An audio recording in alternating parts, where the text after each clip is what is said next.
Okay, APRS cat 2024 పేపర్లో 36th question చూడండి. Pick out the word that best suits the phrase business. So ఇక్కడ ఒక phrase అయితే ఉంటుందంట, అది బిజినెస్ తో స్టార్ట్ అయ్యి నెక్స్ట్ ఇంకొక వర్డ్ దానికి యాడ్ అయితే అది ఒక పర్ఫెక్ట్ ఫ్రేజ్ గా అయితే మారుతుందంట. కింద 4 ఆప్షన్స్ అయితే ఇచ్చినారు. కంపానియన్, పార్ట్నర్, అకంప్లిష్, హెల్పర్ అని చెప్పి 4 ఆప్షన్స్ అయితే ఇచ్చినారు. సో ఈ 4 ఆప్షన్స్ లో ఏది కరెక్ట్ గా ఇక్కడ బిజినెస్ అనేటువంటి దానికి సూట్ అవుతుంది? పార్ట్నర్ అంటే అర్థం ఏమి? ఒక వ్యాపారంలో మనతో పాటు పెట్టుబడి పెట్టేవాడిని పార్ట్నర్ అంటారు. ఓకేనా? అదే కంపానియన్ అంటే ఇప్పుడు మీరు చెప్పినది తోడుగా ఉండడం. ఒక ట్రిప్కి పోతుంటాం, ట్రిప్లో మనతో పాటు ఒక కంపానియన్ వస్తాడు. హెల్పర్ అంటే ఒక వర్క్ చేస్తుంటాం, ఆ వర్క్ చేయడంలో మనకి హెల్ప్ చేసేటువంటి వాడిని హెల్పర్ అంటారు. అకంప్లిష్ అంటే మనకి ఓ పని తక్కువ వస్తుంది, ఒక ప్రొఫెషనల్ని తీసుకొని ఆ పని చేయించుకుంటాం. ఫర్ ఎగ్జాంపుల్ ఈ గోడకి పెయింట్ చేయాలా, మనకి అది చేయడం రాదు, ఏం చేస్తాము? ఒక ప్రొఫెషనల్ని తీసుకొని వచ్చి ఆ పని చేయించుకుంటాం. సో అది అకంప్లిష్ అంటే. సో కంపానియన్ అంటే మనకి తోడుగా ఉండే వ్యక్తి, పార్ట్నర్ అంటే మనతో పాటు పెట్టుబడి పెట్టే వ్యక్తి, అకంప్లిష్ అంటే ఒక పనిని చేసి పెట్టే వ్యక్తి, హెల్పర్ అంటే సహాయం చేసేటువంటి వ్యక్తి. ఇతనికి పని ఏం పెద్ద రాదు, కానీ మనం అడిగిన దానిని చేస్తుంటాడు. ఇతనికి పని ఎంత వస్తుంది, మనకి పని చేసి పెడతాడు. ఇతడు మనతో పాటే రిస్క్ కూడా తీసుకుంటాడు బిజినెస్లో. ఇతను వచ్చేసి మనతో పాటు ట్రావెల్ చేస్తాడు. ఓకేనా? సో బిజినెస్కి పర్ఫెక్ట్గా సూట్ అయ్యే ఫ్రేజ్ ఏమి? Partner. To partner is the right answer. Okay, next 37th question చూడండి. Meaning of the word posthumously. Posthumously అనేటువంటి వర్డ్కి మీనింగ్ ఏంటి అని చెప్పి అడుగుతున్నారు. మీకు కింద 4 వర్డ్స్ కూడా ఇచ్చినారు. ఫస్ట్ వర్డ్ ఏమి? బ్రేవ్ అంటే అర్థం ఏమి? ధైర్యవంతమైన.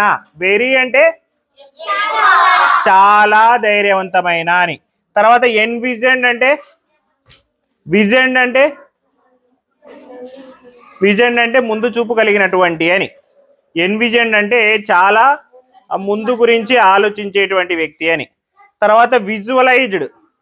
విజువలైజ్డ్ అంటే ఏదైనా ఒక విషయాన్ని మనసులో చిత్రీకరించుకోగలిగినటువంటి అని. ఆఫ్టర్ డెత్ అంటే చనిపోయిన తరువాత అని చెప్పి అర్థం. సో ఇక్కడ పోస్ట్ మస్ట్లీ అంటే కూడా అర్థం ఏంటంటే ఆఫ్టర్ డెత్, చనిపోయిన తర్వాత అని అర్థం. ఓకేనా? సో ఇక్కడ దీనికి చనిపోయిన తర్వాత అని అర్థము. ఇక్కడ ఎక్స్ప్లెనేషన్ లో ఏది అదే అర్థాన్ని ఇస్తుంది. ఆఫ్టర్ డెత్ అనేది పోస్ట్ మస్ట్లీకి synonym or meaning. So what is the correct answer? Two after death is the correct answer for posthumously. ఇది వచ్చేసి సెకండ్ ఆన్సర్. అర్థమైందా? Okay, right down. Next 38th question చూడండి. Gopal's wife asked him why is your face half shaven. ఇది మనకి ఇచ్చినటువంటి sentence. దాంట్లో ఏమడిగినారంటే choose the correct reported speech. Choose the correct reported speech లో మెయిన్ గా 2 టైప్స్ ఉంటాయి. ఒకటి డైరెక్ట్ స్పీచ్, 2 ఇండైరెక్ట్ స్పీచ్. మనకి ఇచ్చింది వచ్చేసి డైరెక్ట్ స్పీచ్. మనకి ఇచ్చింది డైరెక్ట్ స్పీచ్ అని ఎలా కనుక్కోగలమంటే గోపాల్స్ వైఫ్ ఆస్క్డ్ హిమ్, ఇక్కడ వరకు బాగుంది. తర్వాత ఇన్వర్టెడ్ కామాస్ లో ఇచ్చారు ఒక సెంటెన్స్ ని, why is your face half shaven. ఇది గోపాల్ వైఫ్ ఏవైతే మాటల్లో చెప్పిందో అవే మాటల్నే ఇక్కడ చెప్తున్నారు.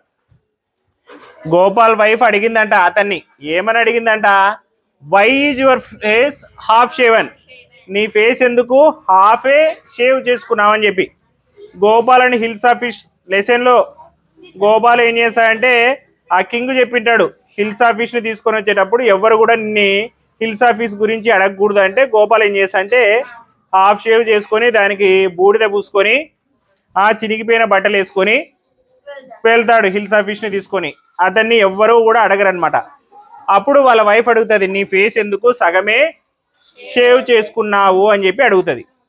సో ఇది డైరెక్ట్ స్పీచ్, ఎందుకంటే గోపాల్ వైఫ్ ఏవైతే మాటల్లో చెప్పిందో అవే మాటల్లోనే ఉంది. ఇప్పుడు ఇచ్చిన దానికి రిపోర్టెడ్ స్పీచ్ అంటే ఇండైరెక్ట్ స్పీచ్ రాయాల. మనకి ఇండైరెక్ట్ స్పీచ్ రాసేటప్పుడు మనం మెయిన్గా గుర్తుపెట్టుకోవాల్సినటువంటి పాయింట్స్ కొన్ని ఉన్నాయి. First Gopal's wife asked him. ఇక్కడ గోపాల్ వైఫ్ సెడ్ అని ఉండింది అనుకో, ఇక్కడ క్వశ్చన్ మార్క్ ఉంది కదా. సో క్వశ్చన్ మార్క్ ఉంది కాబట్టి ఏం చేయాలంటే సెడ్ తీసేసి ఆస్క్డ్ రాయాల. ఎందుకంటే క్వశ్చన్కి ఎప్పుడైనా కూడా ఇక్కడ ఆస్క్డ్ అనే రాస్తాం. క్వశ్చన్ అడుగుతుంటే ఇన్వర్టెడ్ కామాస్లో క్వశ్చన్ అడుగుతుంటే ఇక్కడ ఆస్క్డ్ అని రాయాల. ఇక్కడ ఆల్రెడీ ఆస్క్డ్ ఉంది కాబట్టి no problem. So Gopal's wife asked him. తర్వాత ఇన్వర్టెడ్ కామాస్ని తీసేయాల.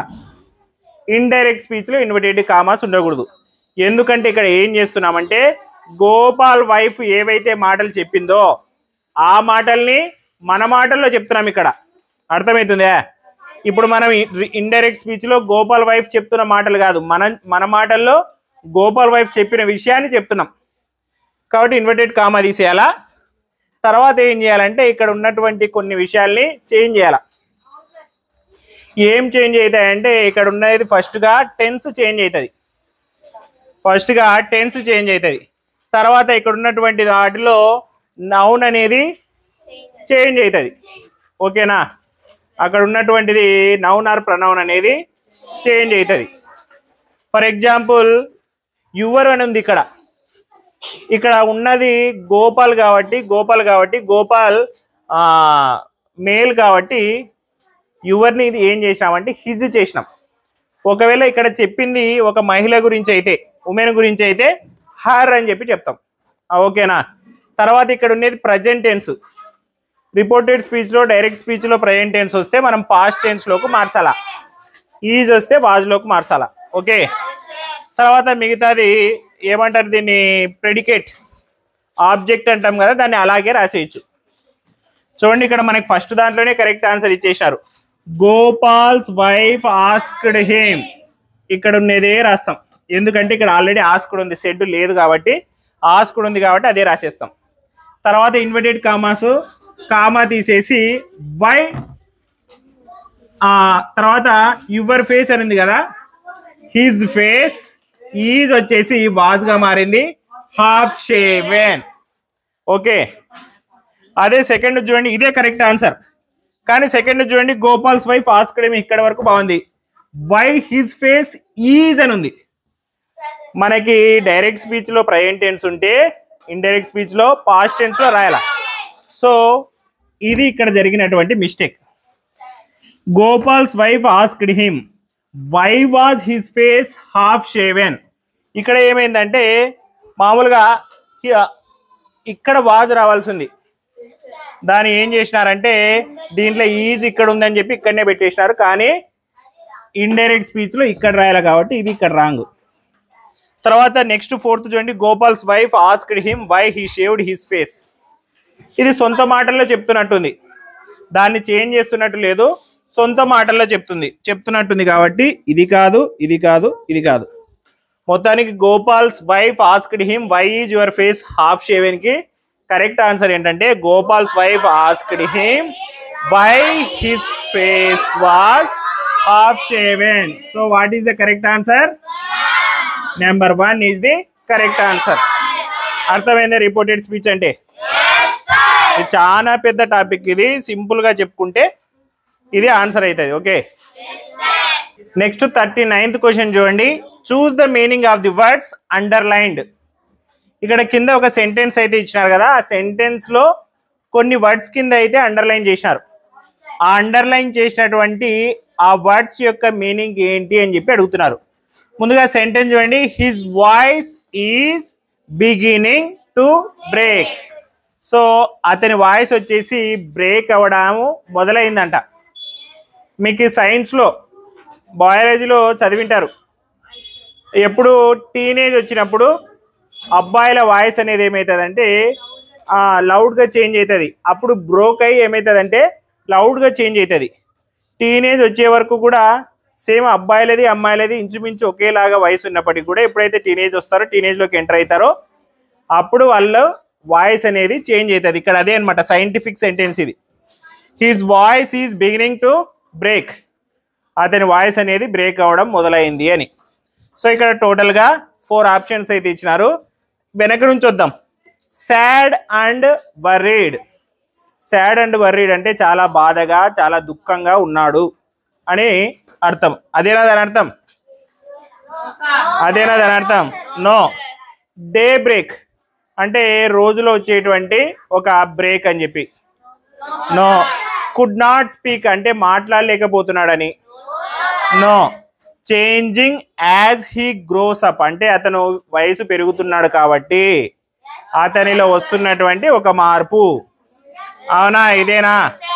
మన వయసులో ఎప్పుడైతే పెరుగుతూ వస్తుందో ఆ ఏజ్లో ఏమవుతుందంటే మన వాయిస్ అనేది బ్రోక్ అయి లౌడ్గా చేంజ్ అవుతుంది, హార్ష్గా చేంజ్ అవుతుంది కరెక్ట్గా చెప్పాలంటే. So the correct answer is 1. Changing as he grows up. Okay, అర్థమైంది కదా? కాస్త సైంటిఫిక్ రిలేటెడ్ అయిన సెంటెన్స్ ఇది. Okay okay, next 40th question చూడండి. If you take my tip you will succeed. So ఇక్కడ టిప్ అనేటువంటి వర్డ్తో మనకి లెసన్లో కొన్ని ఇట్లా ఫ్రేజెస్ అయితే ఇచ్చినారు. టేక్ మై టిప్ అని ఇచ్చినారు ఇక్కడ. దీనికి choose the meaning of underlined word. ఇక్కడ టేక్ మై టిప్ అనేటువంటి అండర్లైన్ వర్డ్స్కి కరెక్ట్ సూట్ అయ్యేటువంటి మీనింగ్ ఏంటి అనేది ఇక్కడ మనం చూడాలి. చూడండి, take my tip. If you take my tip you will succeed. నువ్వు గనక నేను ఇచ్చే సలహా తీసుకుంటే నువ్వు లైఫ్లో సక్సెస్ అవుతావు అనేది దీని మీనింగ్. ఇక్కడ చూడండి, the ends of one's fingers. Finger tip అంటాం, అవునా? The ends of one's fingers అంటే ఫింగర్ టిప్ అని దీనికి. ఇది కాదు, టేక్ మై టిప్ కాదు, ఫింగర్ టిప్ అంటే the ends of one's finger. తర్వాత the end of the bat. Tip of the bat, బ్యాట్కి చివర్లో ఉంటుంది కదా, దాన్ని టిప్ ఆఫ్ ది బ్యాట్ అని చెప్పి అంటాం. Edge of the bat, tip of the bat అని చెప్పి అంటారు. తర్వాత about to say something. To have something on hour tip of tongue. నా నాలుక మీదనే ఉండింది గుర్తు రాకుండా ఉంది అంటాం కొన్నిసార్లు, అవునా? End of our tongue, tip of our టంగ్ని అబౌట్ టు సే సంథింగ్ అని చెప్పి చెప్తాం. తర్వాత if you take this advice. If you take this advice you will succeed. నువ్వు గనక ఈ సలహా తీసుకుంటే నువ్వు సక్సెస్ అవుతావు అని చెప్పి. So what is the right answer? 4. Take my tip అంటే if you take this advice. Advice అంటే అర్థమేమి? సలహాని. అడ్వైజ్ అంటే అర్థం సలహాని. సో నువ్వు గనక ఈ సలహా తీసుకుంటే నువ్వు సక్సెస్ అవుతావు అని చెప్పే సందర్భంలో టేక్ మై టిప్ అని చెప్పి చెప్తాం. ఓకే, అర్థమైందా?